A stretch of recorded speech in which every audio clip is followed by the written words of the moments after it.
you have the vision. You are sure that if other people could see your vision, they would be amazed. But here's the issue.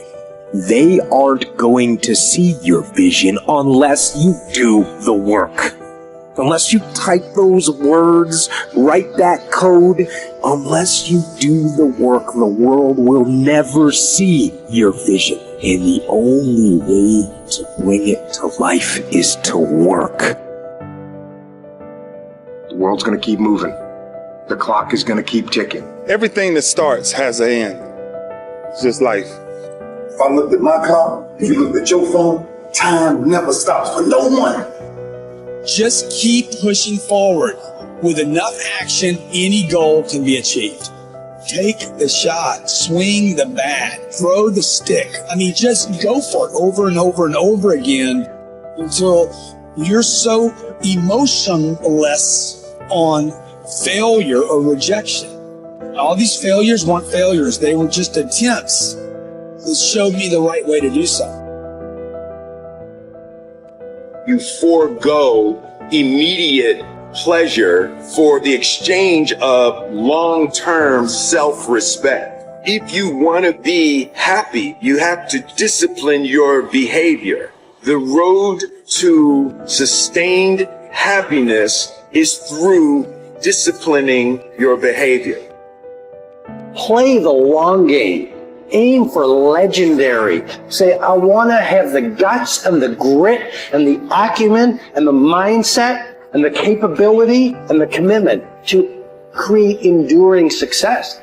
Be the person who is up reading, listening to the podcast, writing in your journal, setting your goals, focusing on your intentions. As you become more successful, become more humble. As you become more successful, work even harder. As you become more successful, care even more about your product. As you become more successful, learn even more. Don't try, do. Forget about trying. Forget about making an attempt. Forget about testing it out. Although you may not end up in the profession or in the area that you're starting out, you don't want to go halfway. You don't want to just dip your toe in. You want to jump in hard. Do not try, do. Go hard. It requires a tremendous amount of courage to say, I'm going to give this thing a chance.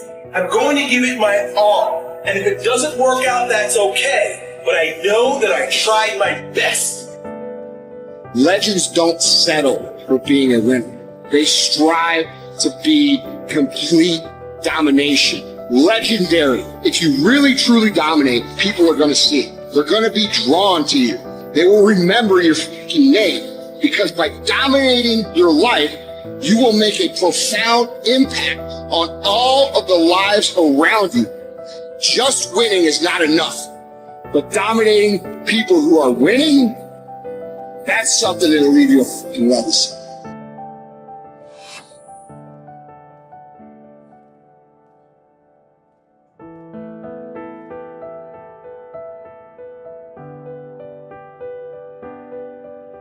Every man in this room, you blew your 20s. You spend all your 30s trying to make up for your 20s. Yeah, that's the truth. Dog, every dude in this room blew their 20s and at 30 trying to fix what they should have did in their 20s. Yeah. And so forth and so on. You turn 40, you trying to recover from the mistakes you made when you 30. Now at 40, man, it's time for you to start. Really, at 30, you need to start buckling it on down. And just realize, man, everybody make mistakes. And if the mistakes you're going through are going to help you become the person you need to be later on. So when you're young and you making mistakes, don't let them eat you up. Because everybody that done made it, done made them. Yeah. You got to fail in order to win. Hey, look, man, to understand how to hit the game-winning shot, you got to miss the game-winning shots. Sometimes being young and trying things, you're so naive and you don't know any better. All you do is learn. And if you fail, it doesn't matter. And so whether I was 9, 10, 12, 16, 21, the failures were irrelevant. And, whether you're, 9, 12, 16, 21, 22, 24, I'm sleeping on the couch. I have a car with a hole in the floorboard. I'm living like a bum and like a student.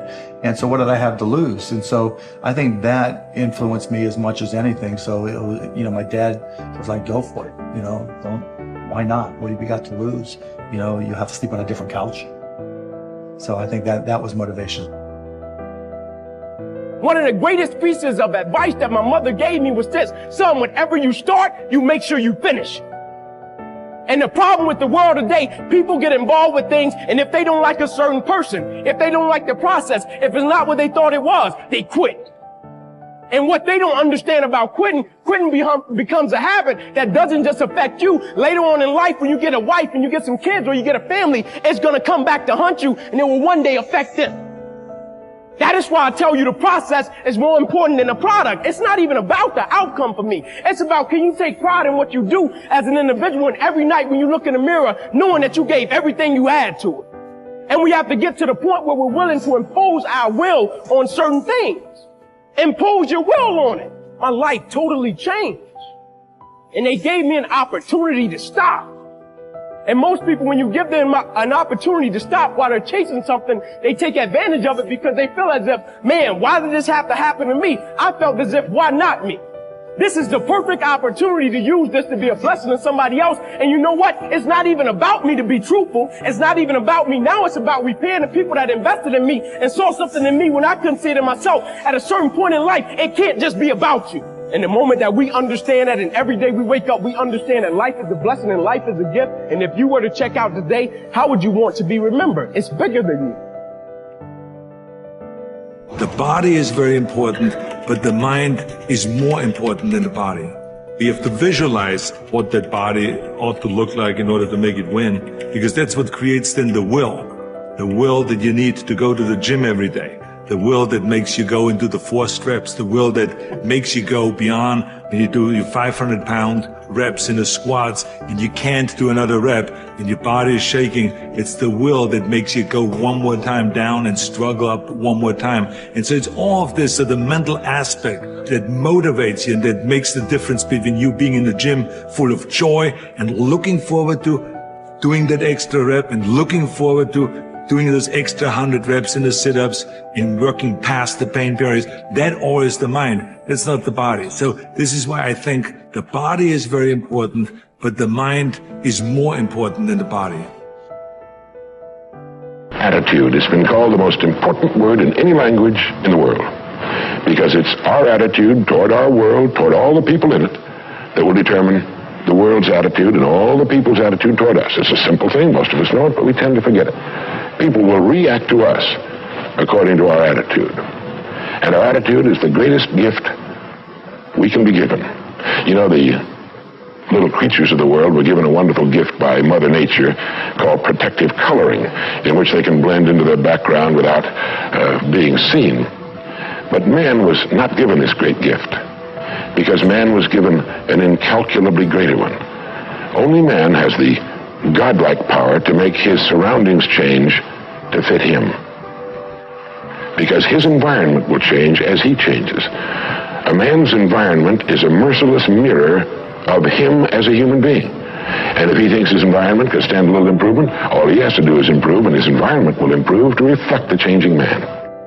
We have to deal in things that we're capable of understanding. And then, once we're over that filter, we have to have a business with some intrinsic characteristics that give it a durable competitive advantage.